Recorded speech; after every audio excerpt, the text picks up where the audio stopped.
Start.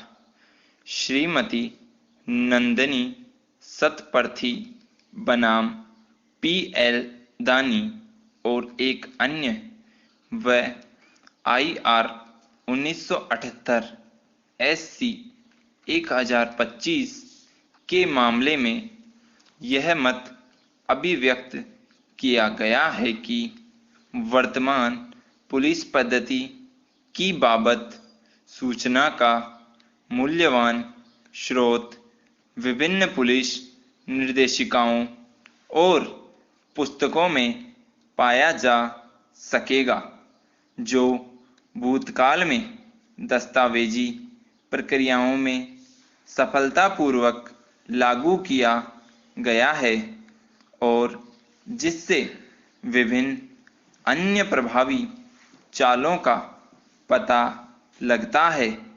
इनका प्रयोग 1966, 384, US 436 से 449 में स्वयं विधिवत प्रवर्तन अभिकर्ताओं द्वारा मार्गदर्शकों के रूप में किया गया है। इस बात की ओर ध्यान दिया जाना चाहिए कि इन उदाहरणों का उपयोग अभिरक्षा में परिप्रश्न के माध्यम से कथन करवाने के लिए इस समय प्रभावी साधनों के रूप में किया गया है। इन उदाहरणों और अन्य आंकड़ों को ध्यान में रखने से देश में चारों ओर पालन की जाने वाली और विचार की जाने वाली प्रक्रियाओं का वर्णन करना संभव है। उसी निर्णय में इस बात पर इस प्रकार नीचे मत अभिव्यक्त किया गया है। नियम पुस्तकों में अधिकारियों को यह निर्देश दिए गए हैं कि सफलतापूर्वक पूछताछ के लिए योग्यदायी प्रधान मनोवैज्ञानिक तथ्य एकाग्रता है, अर्थात पूछताछ किए जाने वाले व्यक्ति के साथ अकेले होना। इन बाउ and read criminal interrogation and confession 1962 पृष्ठ 1।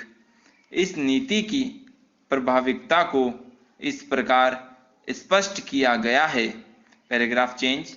यदि व्यवहार्य हो तो पूछताछकर्ता के कार्यालय में अथवा कम से कम उसकी पसंद के कमरे में की जानी चाहिए। जिस व्यक्ति से पूछताछ की जा रही है उसे हर एक मनोवैज्ञानिक सुविधा से वंचित रखा जाना चाहिए। अपने ही घर में वह अधिक विश्वस्त, क्रुद्ध अथवा अड़ियल हो सकता है।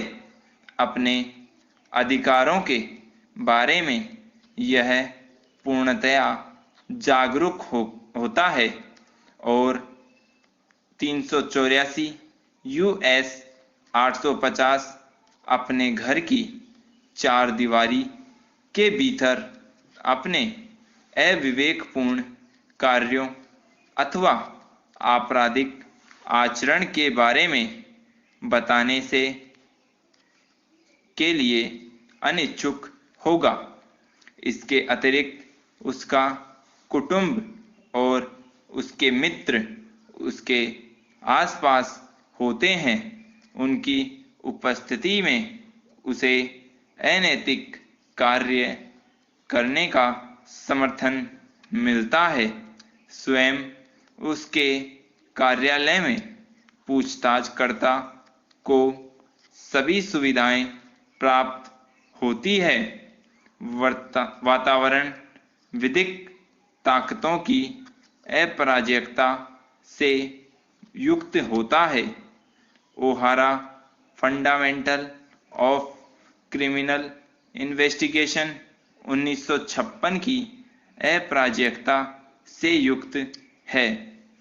एकीपन और अपरिचित वातावरण को महत्व देने के लिए नियम पुस्तकों में पुलिस को यह अनुदेश दिए गए हैं कि संदिग्ध व्यक्ति के अपराध के बारे में उस पर यह छाप छोड़ी जाए कि उसके अपराध के बारे में उन्हें विश्वास है और ऊपरी तौर पर केवल इतनी रुचि दिखाई जाए कि वह कतिपय ब्यौरे की पुष्टि करना चाहते हैं। पूछताछ किए जाने वाले व्यक्ति के अपराध को तथ्यात्मक रूप में प्रस्तुत किया जाना चाहिए। पूछताछकर्ता को अपनी टिप्पणी उन कारणों के प्रति करनी चाहिए कि उस व्यक्ति ने वह कार्य क्यों किया, बजाय इसके कि वह उस व्यक्ति से यह पूछने में असफल हो कि क्या उसने यह कार्य किया था। कदाचित अन्य व्यक्तियों की भांति ही उस व्यक्ति का कौटुंबिक जीवन खराब रहा हो, उसका बचपन दुखद रहा हो, वह अत्यधिक मदप रहा हो, कमीनियों के लिए उसकी एक तरफा कामना रही हो।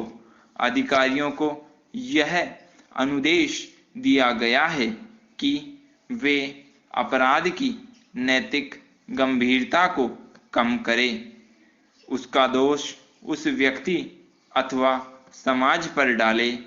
ये युक्तियां उस व्यक्ति को ऐसी मनोवैज्ञानिक स्थिति में रखने के लिए परिकल्पित है जिससे उसकी कहानी केवल उस तथ्य का प्रतिपादन है जिसे पुलिस तात्पर्य रूप से पहले से ही जानती है कि वह दोषी है।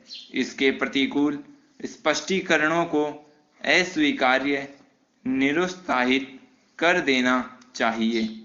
स्टॉप।